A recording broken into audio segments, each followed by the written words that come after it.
ముందుగా సన్నగా తరిగిన లేత వంకాయ ముక్కలు డీప్ ఫ్రై కానీ షాలో ఫ్రై కానీ ఎయిర్ ఫ్రైయర్లో కానీ ఫ్రై చేసుకొని కొంచెం ఉప్పు వేసుకొని పక్కన పెట్టుకోవాలండి. కండ్రు రాకుండా, చేదు రాకుండా.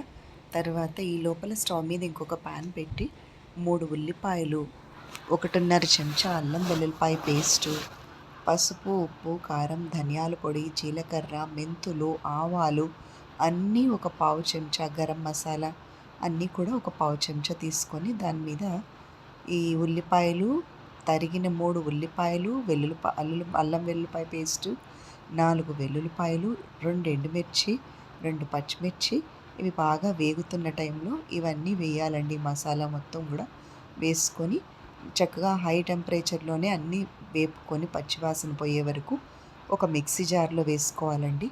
ఆ తర్వాత వేయించిన వంకాయ ముక్కలు కూడా వేసి అన్నీ కలిపి మెత్తగా మిక్సీ పట్టుకోవాలి.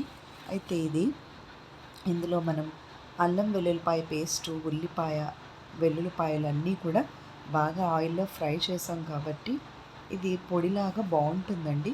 ఒక ముద్దలాగా వస్తుందన్నమాట. ముద్ద పొడి కాంబినేషను చట్నీలాగా ఉండదు, పొడిలాగా ఉండదు. డ్రై ఐటమే చాలా బాగుంటుంది. వేడి వేడి అన్నంలో చక్కగా కలుపుకొని తింటే చాలా టేస్టీగా ఉంటుంది. ఎందుకంటే ఇందులో వాడిన గోల్డెన్ బ్రౌన్లో వేపుకున్న ఉల్లిపాయలు ఎక్కడ పచ్చిగా ఉండకూడదండి. ఆ వాసన కానీ అది కర్రీ రెసిపీని పాడు చేస్తుంది. అయితే వేయించిన పల్లీలు, వేయించిన నువ్వులు కూడా ఒక్కొక్క చెంచా నేను మిక్సీ పట్టేటప్పుడు వేసానండి. మీరు కూడా వేయండి. అయితే ఇదంతా కూడా మనం గమనిస్తే పల్లీలు, నువ్వులు, మెంతులు, ఆవాలు, జీలకర్ర, ధనియాల పొడి, గరం మసాలా, కొంచెం కరివేపాకు కూడా వేసానండి. వేపి ఆ మసాలా మిక్స్లోనే వేసేసాను కరివేపాకు కూడా.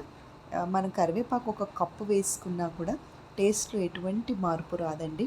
అది ఎక్కువ పడినట్టుగా కూడా అనిపించదు. సో అది కరివేపాకు పొడిలాగా కూడా ఉంటుంది. టేస్ట్ చాలా బాగుంటుంది. ఈ రెసిపీలో వేసినట్టుగా అసలు డామినెంట్గా తెలియదు అనమాట.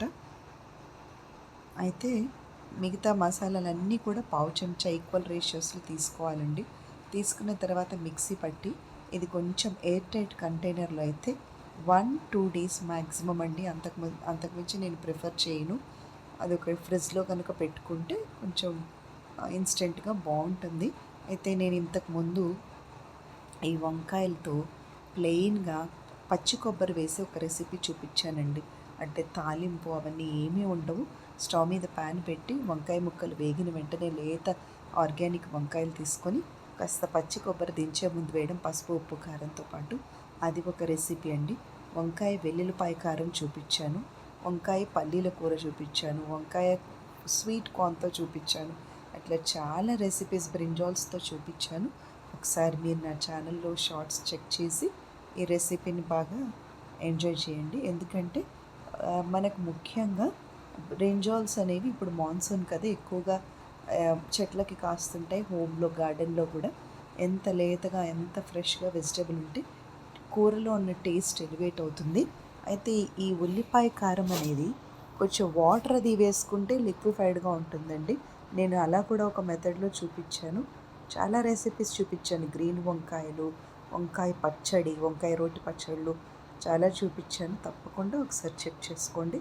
ఇదేంటంటే కొంచెం డ్రై ఐటమ్ లాగా ఉంటుంది, పొడి పొడిగా ఉంటుంది. పొడులు అనొచ్చు అనమాట. ఉల్లికారం పొడి అనొచ్చు దీన్ని. పొడి